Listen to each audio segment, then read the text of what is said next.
They underestimated her, thinking her as a weak thief. But she was more than a thief, actually way more than their assumptions of her, and they confronted this fact on that particular eve. Welcome back to Paramount Recapped. I don't have many subscribers, but your single comment is a ray of hope to motivate me. Alright, so this whole mess kicks off with 4 dudes dressed like they're about to walk into a war zone, not a bank. They're grilling the bank manager like it's a barbecue, trying to get him to cough up the vault code. But the manager? He's playing dumb, swearing up and down he doesn't know a thing. While 2 of the crew stick around upstairs, keeping hostages in check, the other 2 head downstairs to check out this high-tech vault situation. Turns out, the vault isn't just about punching in some numbers. It needs a biometric scan. They drag the poor manager down with them, still claiming he's useless. But after almost getting choked out, the guy admits he's not just a guy with a key. He is the key. Meanwhile, upstairs, one of the masked guys is absolutely losing it. He's threatening to start popping hostages if they even breathe wrong. Down at the vault, things get messy. They try to scan the manager, but it doesn't work. That's when they realize during the earlier beatdown, he lost a tooth. Yeah, it's that detailed. So they literally shove the broken tooth back in his mouth. Gross, right? Try to scan again, and boom, it works.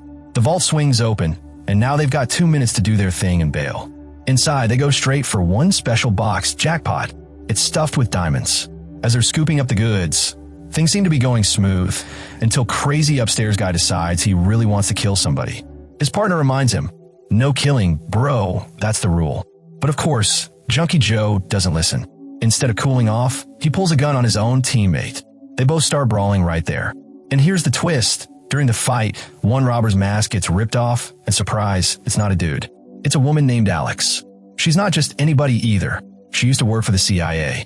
Now exposed, her partners freak out. They tell her to clean up the mess by killing the hostages, but Alex has got her own code. She refuses. When Tweaker McTriggerhappy tries something, Alex doesn't hesitate. She shoots him dead. The other 3 scoop up his body like trash and rush out to their getaway van. On the drive, tensions boil over. One guy, who is super tight with the Tweaker, flips out about his buddy getting iced. But seriously, whose genius idea was it to bring a guy high off his face to a bank job? Anyway, they pull under a bridge, split the diamonds, and agree to meet again in a month to divide the money properly. Later, we find out Kevin, one of the robbers, and Alex used to be a thing. He's the one who roped her into this disaster. Since Alex's face got seen by all the hostages, she's now a walking target. She demands Kevin sort her out fake papers and a way out of the country fast. He promises to fix it and sets her up in some random hotel. Alex blows up the van they used, torches all the evidence, and lays low. While chilling at the hotel, she sees herself on TV.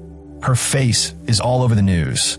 Sketch artists already putting her on blast. Thinking quick, she dyes her hair, switches her eye color, and basically becomes a new person overnight.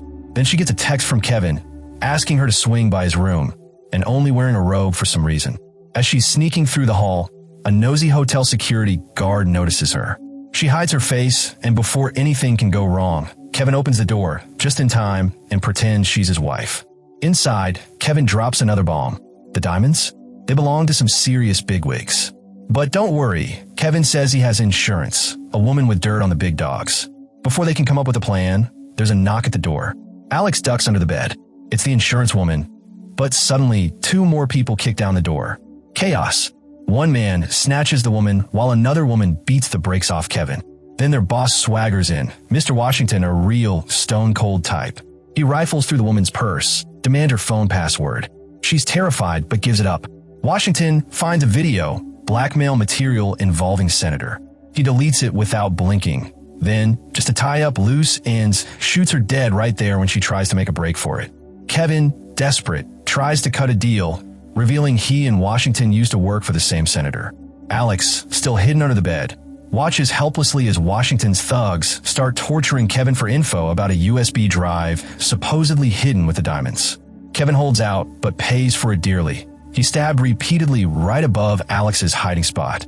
While bleeding, Kevin signals Alex to stay hidden. During the chaos, Alex spots the USB drive taped under the bed. But as she reaches for it, another stab lands, and this time, it hits her through the mattress. She holds in her scream and stays frozen as Kevin eventually succumbs to the brutal torture. After Kevin dies, Washington plans to hit his house, thinking he might have hidden more stuff there. Meanwhile, Alex grabs a gun and jumps out from hiding, but plot twist, the gun's empty. She books it. Sprinting down the halls, she slams into her room just as one of Washington's people tries busting in. She blocks the door, manages to finally load her gun, and bam, shoots the guy in the foot, buying herself a second to lock the door. Alex frantically grabs her stuff, slipping away again just as the bad guys crash into her room. She shoots one of the women on her way out and finds herself in the stairwell. But there's another assassin waiting for her. Thinking fast, she bolts down a chute, landing in the laundry room, then quickly throws on a hotel staff uniform to blend in. She manages to make it to the parking lot and steals a car. But Washington's crew is already on her tail. She speeds backwards down the ramps, drifting like a pro. Washington fires at her, but she spins the car around, charges at him head-on, and makes the bad guys swerve out of control. Thinking she's clear, Alex floors it, only to blow right through a red light, right in front of cop. The officer tries to pull her over, but before things get too ugly, Washington's SUV crashes into the cop car, flipping it over. The impact also rolls Alex's car, but she manages to crawl out, battered but alive, and stumbles toward the safe house of the third robber.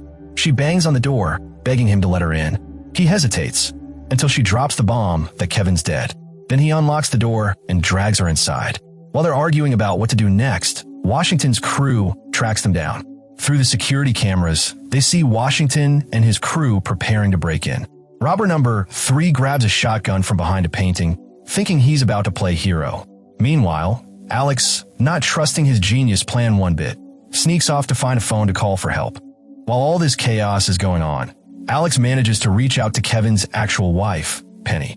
Now, Penny is not happy to hear from her, obviously because Alex had been sleeping with her husband.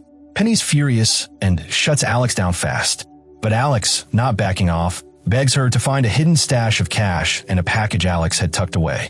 Penny's had enough though. She snaps, hangs up on Alex, and that's that. Meanwhile, things at the apartment are heating up. Robber number 3 is posted by the elevator, gun ready, tense as a drum. But out of nowhere, bam, he gets gunned down from behind.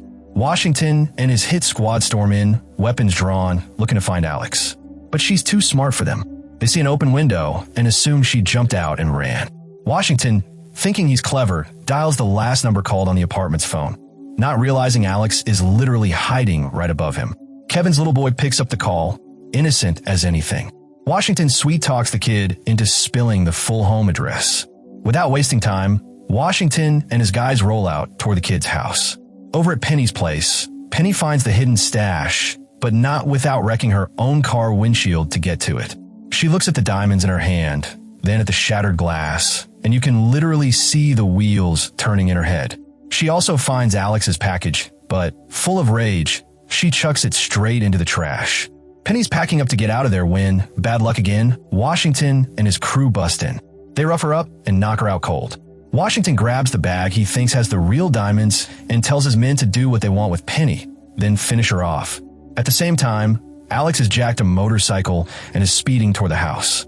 She shows up like a one-woman wrecking ball, ambushing one of the goons who's hunting for the kid.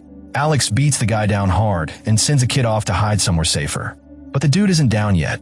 He tries to stab Alex during round 2. Big mistake. She kicks him so hard he goes flying and then finishes the job by stabbing him. She goes looking for the next bad guy, but gets caught. He sneaks up and puts a knife to her throat. Luckily, Penny, who had recovered, clocks him with something heavy, letting Alex spin around and plant a knife in the guy's back. He thrashes around, swinging his blade like a lunatic, but Penny grabs a toy truck and beats him senseless with it. Teamwork makes the dream work. After the brutal mess, Alex tries to get into Kevin's laptop to see what's on the secret drive. Instead, the laptop sends out a signal that reveals their location. Not good. Washington picks up the alert and calls his boss, the senator. Washington admits they're having minor complications thanks to Alex. Hearing this, the senator sends his right-hand man, Doug, to help out, though it's obvious Washington would rather be boiled alive than work with Doug. Trying to stay ahead, Alex rings up Washington and tricks him into admitting he's at a hotel. She rushes over, just in time to spot Washington and 2 of his people loading bodies into a car. Alex tails them to an abandoned factory. While Washington heads inside with his crew, Alex sneaks up, but a random phone call tips off Jefferson, one of the bad guys, who comes to check it out. Alex takes him out and sneaks further inside. She finds Kevin's chopped up body, along with the other woman, and she quietly puts the woman's head in a bag before hiding under a van. Washington and Clinton, his sidekick, come back, and without blinking, they chuck the bodies into a massive furnace. Alex then calls Washington again. This time she's got Jefferson tied up and wants to make a trade. She demands the diamonds back. During the call, she figures out the real setup. The senator hired Washington's crew to rob the bank not for cash, but for the USB drive. The diamonds were just the bait. Washington knew the real prize the whole time and planned to kill all the robbers afterward. Alex offers to swap Jefferson for the diamonds, but Washington isn't biting. When they go looking for her, they realize too late, she booby-trapped the car. Boom! Big explosion. Jefferson is toast.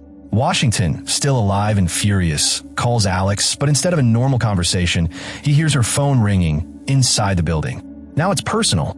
Washington starts stalking the place, calling out for Alex, daring her to show herself.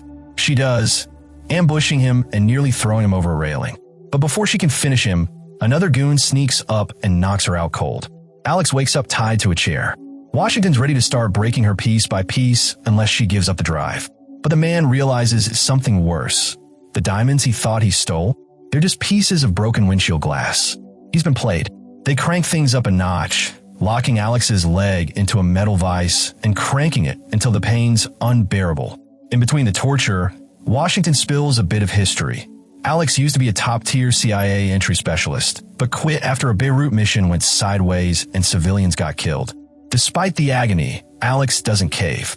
Eventually, she agrees to arrange a trade. The real diamonds and drive for her freedom. They slap Alex into a black dress to make her blend in and drag her off to the airport. Penny is already there, disguised with a wig. As they pass each other, Penny slyly hands Alex the key to a safety deposit box. Washington, paranoid as ever, demands Alex open the box right there. Alex pulls a slick move. She placed the goods in a hidden compartment inside the box. When Clinton opens it up, boom, another bomb goes off, messing up Clinton's face badly. All hell breaks loose. Clinton somehow fights through a bunch of airport security officers, taking out several before finally getting gunned down. Washington and Alex end up in a brutal one-on-one fight. During the chaos, Alex snatches the drive. Penny had cleverly tucked it into Washington's necktie earlier without him realizing. Alex stuns Washington with a blow and races toward the terminal exit. Meanwhile, the third henchman is dragging a knocked-out Penny through the mayhem. Alex catches up and drops him with a clean shot to the head. Outside the terminal, Washington finds himself boxed in by dozens of cops. He stops, raises his hands like he's surrendering. Alex walks out casually, says some chess move lingo, queen to bishop 5, then yells gun, and dives. The cops light Washington up in a hail of bullets. Later, Penny gets held for questioning, but is released after some mix-up distracts the lead detective. Meanwhile, they find a bag at the scene. Inside, the woman's severed head. Also, a few leftover diamonds, enough to hint something bigger happened. Turns out, Penny still has the real stash of diamonds tucked safely away. She slips out, heading to pick up her son Matthew from her mom's place. Interpol shows up way too late to do anything useful. Meanwhile, Alex, using a fake passport, breezes through airport security and catches a flight out. She's got a new tech buddy now, and together they dig into the USB drive's contents. It's schematics, big building plans with bombs wired into the foundations. Bad news for a lot of people. Alex, ever the troublemaker, calls Washington's old number. Doug picks up. She lets him know, yeah, she's got the goods. In the final scene, the senator and Doug have a shady little chat. The senator wonders if Alex will be greedy or play hero. Doug figures she'll play the martyr.